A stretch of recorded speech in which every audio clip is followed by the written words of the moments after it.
আছে? জি স্যার। হুম। তো এটা হলো সফটওয়্যার। সফটওয়্যারটা কি সেটা কি বুঝতে পারছো?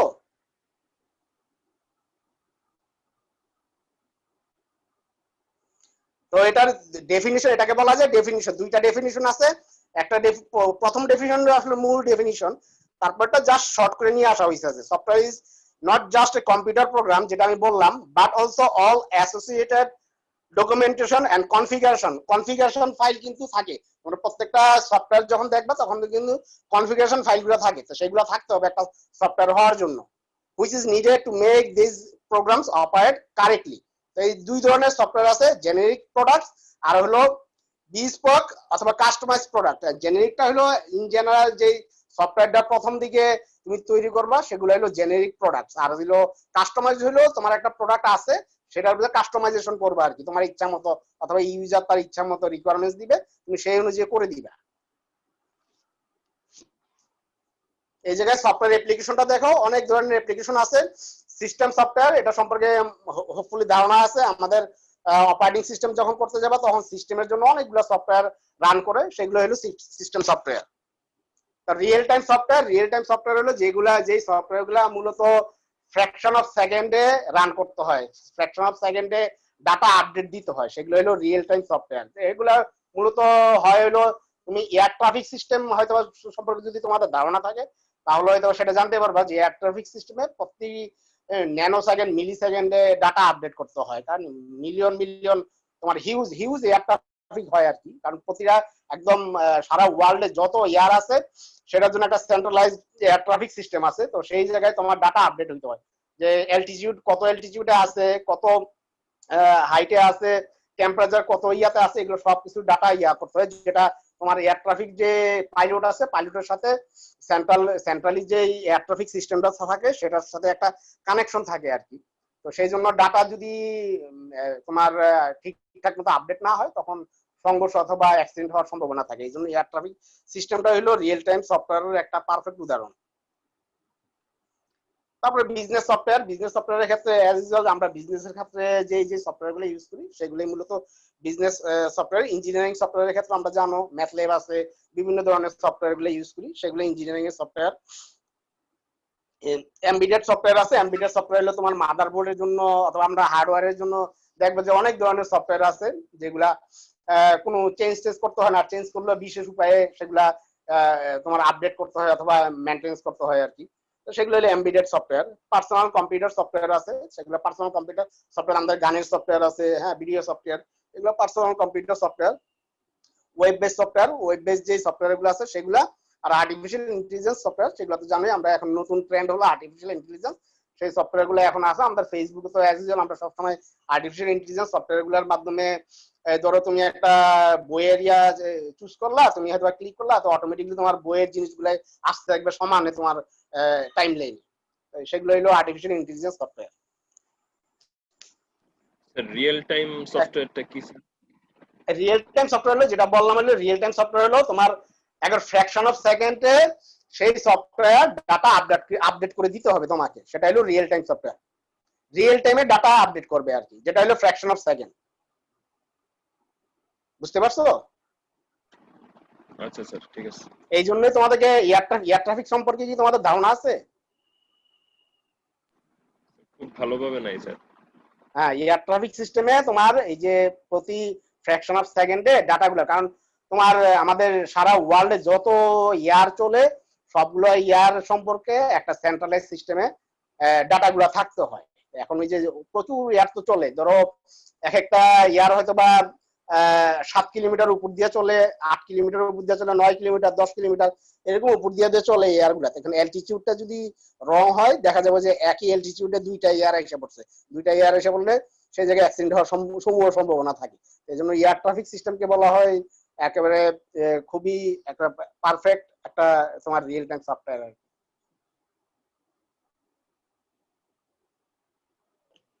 এছাড়াও রিয়েল টাইম সফটওয়্যার আরো আছে, ট্রাফিক সিস্টেমের রিয়েল টাইম সফটওয়্যার গুলা তোমার এখন অনেক জায়গায় দেখা যায়, যদিও বা সেটা এত বেশি কার্যকর না, বাট রিয়েল টাইম সফটওয়্যারের জন্য সবচেয়ে কার্যকরটা এয়ার ট্রাফিক, এই জন্য এয়ার ট্রাফিকের এক্সাম্পলটাই তোমাদেরকে বললাম। তারপরে এখন আসো সফটওয়্যার ইঞ্জিনিয়ারিং। ইঞ্জিনিয়ারিং মানে কি? ইঞ্জিনিয়ারিং মানে হলো তুমি কোন একটা প্রোডাক্ট বানাবা, সেটার কলা কৌশল করে তুমি যে কোনো রূপ দিতে পারবা, সেটাই হলো মূলত ইঞ্জিনিয়ারিং। হ্যাঁ, তো সফটওয়্যার ইঞ্জিনিয়ারিংটা কি তাহলে? Software engineering is an engineering discipline which is concerned with all aspects of software production from the early stages of system specification through to maintaining the system after it has gone into use। এটা কি early stage মানে কি? কারণ software সিস্টেমের কিছু যেটা বললাম যে কিছু প্রসেস আছে, হ্যাঁ প্রসেস মেথড আছে, সেই প্রসেস মেথডগুলোর আর্লি স্টেজ থেকে এন্ডিং স্টেজ পর্যন্ত প্রতিটা স্টেজ যখন ফলো করবা তখন সেটাকে বলা হবে সফটওয়্যার ইঞ্জিনিয়ারিং। এটা হলো সফটওয়্যার ডেভেলপমেন্ট লাইফ সাইকেল। যেটা হলো এটা হলো ইন জেনারেল এই যে সফটওয়্যার ডেভেলপমেন্ট লাইফ সাইকেল যেটা আছে, এটার প্রতিটা স্টেপ তোমাকে সফটওয়্যার একটা বানানোর জন্য, একটা রিয়েলি এবং পারফেক্টলি একটা সফটওয়্যার বানানোর জন্য ফলো করতে হবে। এটা হলো ইন জেনারেল। যেটা হলো কমিউনিকেশন ব্যবস্থাটা তোমার থাকতে হবে, ভালো থাকতে হবে। তো কমিউনিকেশন ব্যবস্থাটা কি? User initiate the request for a desired software product. User যে সে স্টার্ট করবে কমিউনিকেশনটা, যে তার কি কি দরকার না দরকার সেগুলো তোমাকে সাথে শেয়ার করবে। রিকোয়ারমেন্ট গ্যাদারিং, তারপর তুমি সেটা গ্যাদার করবা, তারপর তুমি ফিজিবিলিটি স্টাডি করবা। ফিজিবিলিটি স্টাডি হলো যে এই সফটওয়্যারটা ভায়াবল কিনা, মানে এই সফটওয়্যারটা কার্যকর কিনা, নাকি অহৈতুক বানানো হচ্ছে। হ্যাঁ, অহৈতুক বানানো হলে তো সেটা বানানোর কোনো মানে নাই, এই জন্য সেটা ফিজিবিলিটি স্টাডি করতে হবে। তারপরে সিস্টেম অ্যানালাইসিস করতে হবে, যে তুমি যে সফটওয়্যারটা বানাচ্ছ, যেটা যে কারেন্ট সিস্টেম যেটা আমাদের আছে, অথবা ধরো যে অপারেটিং সিস্টেম যেটা আছে আমাদের, গ্রাফিক্সের যে কাজগুলো আছে, গ্রাফিক্সের যে লেভেল পর্যন্ত আপডেট হয়েছে সেই লেভেল পর্যন্ত এটা সাপোর্ট করে কিনা, সেটা এই জন্য অ্যানালাইসিস করতে হবে সিস্টেমের। তারপরে হলো সফটওয়্যার, তারপরে তুমি এগুলো অ্যানালাইসিস করার পরে সফটওয়্যারটা ডিজাইন করবা, তারপর কোডিং করবা, কোডিং এর পরে তুমি টেস্টিং করবা, টেস্টিং এর পরে তুমি ইন্টিগ্রেশন করবা। কারণ টেস্টিংটা কেন, প্রত্যেকটা পার্ট সফটওয়্যার বড় একটা, ধরো আমরা তো ক্ষুদ্র সফটওয়্যার নিয়ে যদি চিন্তা ভাবনা করি তাহলে সেটা হয়তো বা অত এই স্টেপগুলো অত বেশি ফলো করে না। কিন্তু যদি হিউজ বড় একটা সফটওয়্যার নিয়ে চিন্তা করি, যেমন ধরো টেলিকমিউনিকেশন সেক্টরে যে সফটওয়্যার গুলো আছে, ব্যাংকিং সিস্টেমে যে সফটওয়্যার গুলো আছে, এগুলো হিউজ কোড।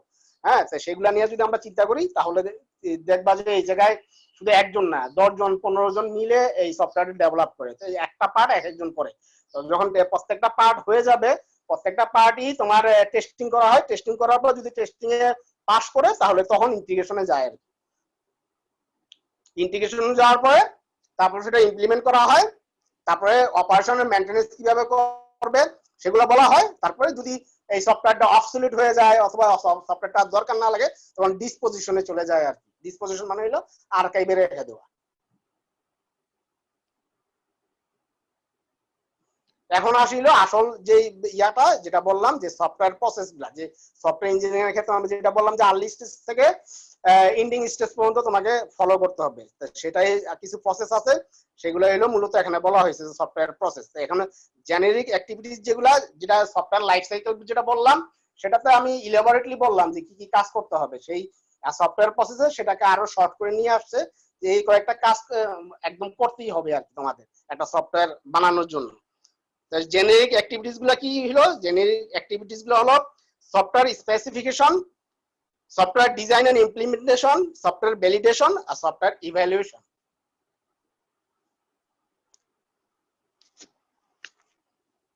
এবার হলো সফটওয়্যার প্রসেস মডেল। এখন প্রসেস মডেল অনেকগুলো আছে, আমরা মূলত এই 4 ধরনের প্রসেস মডেল, এর মধ্যে সবচেয়ে বেশি ফলো করা হয় ওয়াটারফল মডেলটা। এই ওয়াটারফল মডেলটা ফলো করে আসলে মূলত অধিকাংশ সফটওয়্যার নির্মাতা কোম্পানি যারা আছে তারা সফটওয়্যার গুলো তৈরি করে। আর এই জায়গা আছে waterfall model, evolutionary development model, formal system model, reuse oriented model.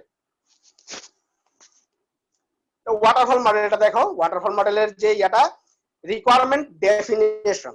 হ্যাঁ, তোমাকে ওই যে যেটা বললাম কমিউনিকেশনের ক্ষেত্রে এসডিএলসি তে যে সফটওয়্যার ডেভেলপমেন্ট লাইফ সাইকেল যেটা দেখাইলাম, যে কমিউনিকেশন, ইউজার তোমার সাথে কমিউনিকেট করবে যে তার এই জিনিসগুলো দরকার, করার পরে সে ডিফাইন করবে যে প্রত্যেকটা রিকোয়ারমেন্ট, যে তার এই জিনিসটা এইভাবে লাগবে আর কি। তো সেটা যে সফটওয়্যার বানাবে সে সেটা শুনবে, সেটা নোট করে রেখে দিবে রিকোয়ারমেন্ট। সেটা হলো রিকোয়ারমেন্টস ডেফিনিশন, ডিফাইন করা জিনিসটা কিভাবে ডিফাইন করতেছে ইউজার সেটা নোট করে রাখা।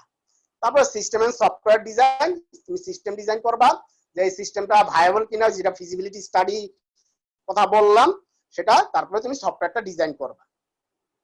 তারপরে ইমপ্লিমেন্টেশন আর ইউনিট টেস্টিং, তারপরে তুমি এই 3 নাম্বার ধাপে ইমপ্লিমেন্ট করবা, মানে কোডিং থেকে শুরু করে যা আছে সেটা করবা, টেস্টিং করবা, ইন্টিগ্রেশন এগুলা করবা। করার পরে এই লাস্ট ইয়ার হলো ইমপ্লিমেন্টেশনের পরে তারপরে ইন্টিগ্রেশন করবা। কারণ ইমপ্লিমেন্টেশন তো তুমি ইন্ডিভিজুয়াল একটা পার্ট নিয়ে করবা, কারণ 10 জন মিলে হয়তো একটা সফটওয়্যার তৈরি করবে, সেটার ইন্টিগ্রেশনের দায়িত্ব হলো আরেকজন সেটা ইন্টিগ্রেট করবে। যখন ইন্টিগ্রেশন হয়ে যাবে তখন একটা সফটওয়্যার দাঁড়ায় গেল, তখন তুমি অপারেশনটা কিভাবে হবে না হবে, মেইনটেনেন্স কিভাবে হবে না হবে, সেগুলোর উপর একটা ডকুমেন্টেশন তৈরি করবে। মানে টোটাল ইউজারকে বলে দিবা যে এটা এইভাবে মেইনটেনেন্স করতে হবে, হ্যাঁ এটা এইভাবে চালাইতে হবে, এটা এইভাবে অপারেট করতে হবে, সেগুলো বলে দিবা।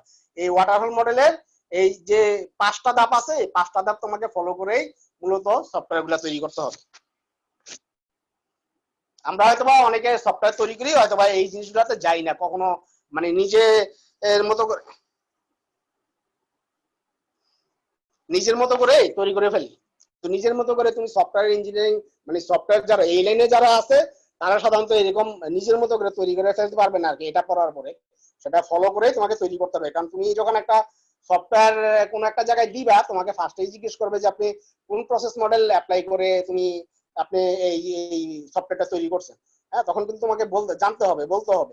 ইভেন তোমরা যখন প্রজেক্ট করতে যাবা, এই সফটওয়্যার রিলেটেড তোমরা অনেকে প্রজেক্ট করো 4th সেমিস্টারে, যে তখন কিন্তু সুপারভাইজার এগুলো জিজ্ঞেস করে যে তুমি কি যেই মডেলগুলো আছে, প্রসেস মডেলগুলো আছে, সেই প্রসেস মডেলগুলোর কোন মডেল তুমি ফলো করছো কিনা, নাকি নিজের মতো করে তৈরি করে নিছো সফটওয়্যারটা।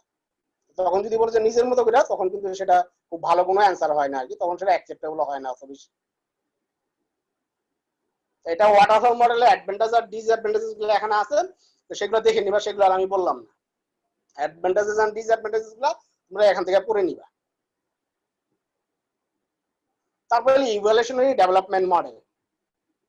হ্যাঁ, ইভ্যালুয়েশন মানে কি? এটা হলো ইভ্যালুয়েশন মানে কি? উন্নতি, মানে ধাপে ধাপে উন্নতি করা, হ্যাঁ সফটওয়্যারটা।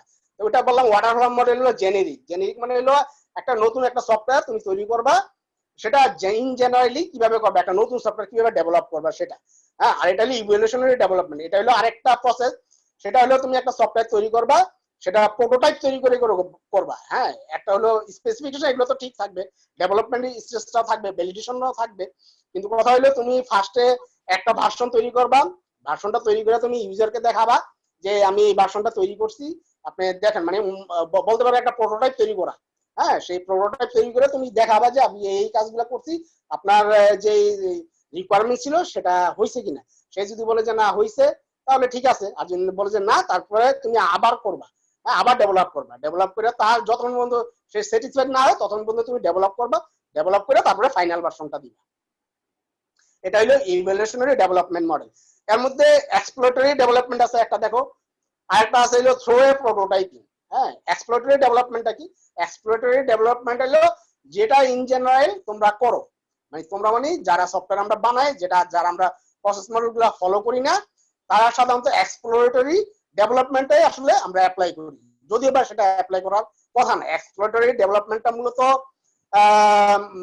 হলো একেবারে অচেনা একটা বিষয় নিয়ে তুমি একটা সফটওয়্যার ডেভেলপ করবা, যেটা সম্পর্কে ইউজারের অত কোনো ধারণা নাই, তুমি সফটওয়্যার ডেভেলপার, তোমারও অত কোনো ধারণা নাই। হ্যাঁ, তুমি সেই জন্য তুমি তোমার মতো ইনটিউশনের মাধ্যমে তুমি ধারণা ভিত্তিক যে ধারণা করলা যে এটা এইভাবে করা উচিত, সেইভাবে তুমি তোমার সফটওয়্যারটা ডেভেলপ করলা, সেটা হলো এক্সপ্লোরেটরি।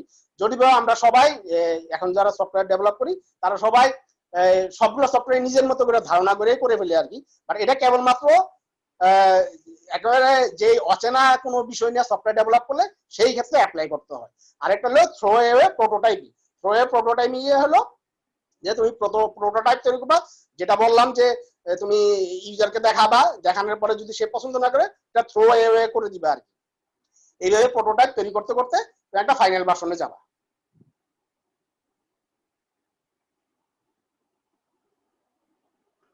এটারও 3টা মেজর প্রবলেম আছে, সেগুলো দেখে নিবা। অ্যাডভান্টেজ ডিসঅ্যাডভান্টেজ গুলো আমি আর বললাম না, এগুলো ক্লিয়ারলি বলা আছে। তারপরে formal system development. Formal system ডেভেলপমেন্টটা কি? সেটা হলো একটু আপগ্রেডেড ভার্সন, সাধারণত এটা ইউজ করা হয় না, বাট তারপরেও কিছু কিছু সফটওয়্যারে সেটা ইউজ করা হয়েছে। যেমন পেট্রিনেট নামে একটা সফটওয়্যার আছে নেটওয়ার্কের, সেই সফটওয়্যার গুলো সাধারণত এই ফর্মাল সিস্টেম ডেভেলপমেন্টে ইউজ করে। ফর্মাল সিস্টেমটা কি, ম্যাথমেটিক্যাল টার্মস গুলো ইউজ করে সফটওয়্যারের ডিজাইনটা করা হয়, ম্যাথমেটিক্যাল টার্মস কিছু ইউজ করা হয়। অ্যাজ ইউজুয়াল ওয়াটারফল মডেলটাই জাস্ট এই জায়গায় তোমাদেরকে ম্যাথমেটিক্যালি সবকিছু তোমার ইন্ডিকেট করা হবে আর কি, ম্যাথমেটিক্যালি ডিজাইন করা হবে সফটওয়্যারটা প্রথমে, তারপরে তুমি সেটা সফটওয়্যার হিসেবে রূপ দেওয়া হয়, সেটা হলো ফর্মাল সিস্টেম ডেভেলপমেন্ট। আর বাকি সব ওয়াটারফল মডেলের মতো সবকিছু করতে হবে আর কি। তুমি রিকোয়ারমেন্টস ডেফিনিশন, হ্যাঁ, এই যেগুলো ফর্মাল স্পেসিফিকেশন, ফর্মাল স্পেসিফিকেশন হলো ম্যাথমেটিক্যালি সেটাকে কনভার্ট করা, হ্যাঁ, তারপর হলো formal transformation, integration and system testing. তোমার ওয়াটারফল মডেলের সাথে এটার মেইন ডিফারেন্স হলো ম্যাথমেটিক্যালি কনভার্ট করে নেওয়া। এই জায়গায় তোমার ফর্মাল সিস্টেম ডেভেলপমেন্টের ডেসক্রিপশনটা আমি যেটা বললাম সেগুলো বলা আছে, অ্যাডভান্টেজ ডিসঅ্যাডভান্টেজ গুলো আছে, এগুলো ভালো করে পড়বা, এই জায়গায় বলা আছে ক্লিয়ারলি। তারপরে যদি এই জায়গার অ্যাডভান্টেজ ডিসঅ্যাডভান্টেজ যদি কেউ না বুঝো তাহলে আমাকে গুগল ইয়াতে প্রশ্ন রেখে দিবা যে কোন জায়গাটা বুঝো নাই, আমি সেই অনুযায়ী তখন অ্যান্সার দিয়ে দিব। তারপরে রিইউজ ওরিয়েন্টেড ডেভেলপমেন্ট, রিইউজ দিয়ে বুঝতে পারতেছো এটা একটা তৈরি করা সফটওয়্যার যেটাকে আবার রিইউজ করা হবে, হ্যাঁ, হয়তো আপডেট করা লাগবে, সেই জন্য তোমাকে তুমি যে ইউজার সে তোমাকে বললো যে আমার সফটওয়্যারটা এরকম আছে, আমাকে এখন এরকম করে দিতে হবে, সেই অনুযায়ী তুমি রিইউজ করতে পারবে। অ্যাজ ইউজুয়াল রিকোয়ারমেন্ট স্পেসিফিকেশন এটা থাকবে, কম্পোনেন্ট অ্যানালাইসিস, কারণ হলো যেহেতু সফটওয়্যারটা অলরেডি এক্সিস্টিং সেই জন্য কম্পোনেন্ট গুলো অ্যানালাইসিস করতে হবে তোমাকে, যে কোন জায়গায় কি নতুন অ্যাড করতে হবে না করতে হবে, হ্যাঁ, তারপর হলো রিকোয়ারমেন্ট মডিফিকেশন, যে সেই অনুযায়ী অ্যানালাইসিস করে মডিফাই করতে হবে, সিস্টেম ডিজাইন উইথ রিইউজ, হ্যাঁ, রিইউজের জন্য সিস্টেমটাকে ডিজাইন করতে হবে, ডেভেলপমেন্ট আর ইন্টিগ্রেশন, সিস্টেম ভ্যালিডেশন। এই যে অ্যাডভান্টেজ ডিসঅ্যাডভান্টেজ আছে সেগুলো পড়ে নিবা।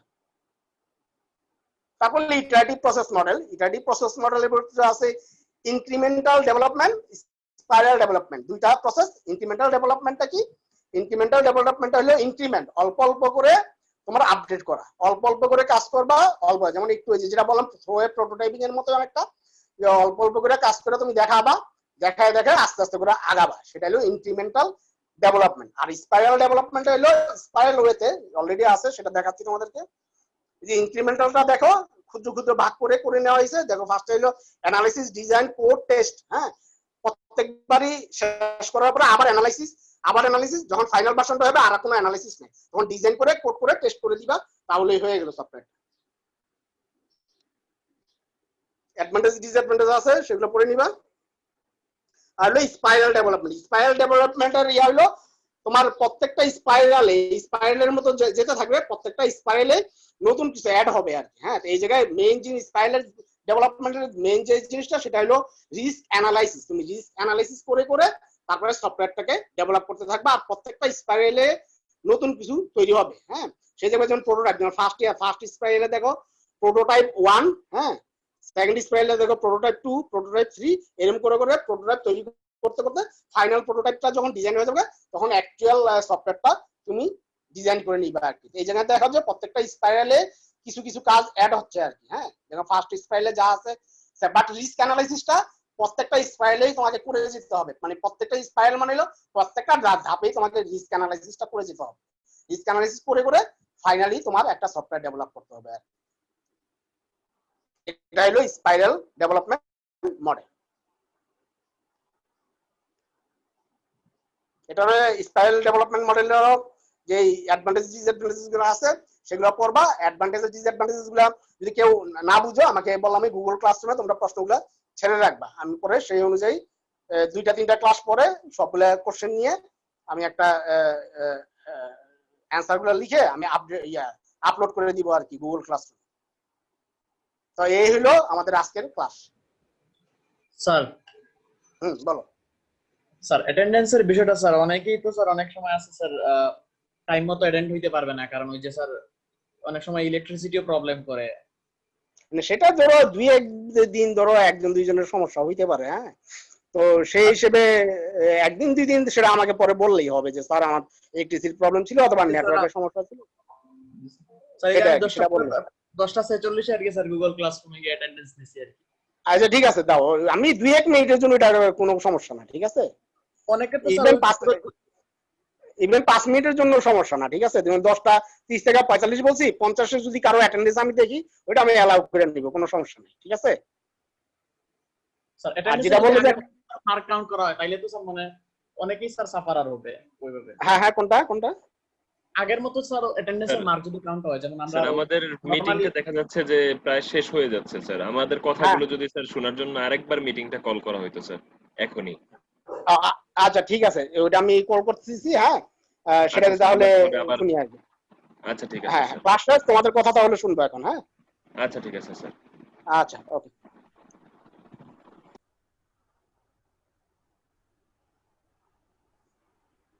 স্যার আমরা লিভ দিয়ে দিই, আপনি স্টার্ট দিয়ে দেন, তাহলে স্যার আবার হ্যাঁ রিসেট হয়ে প্রথম থেকে শুরু হবে। স্যার এই আমি লিংকে আবার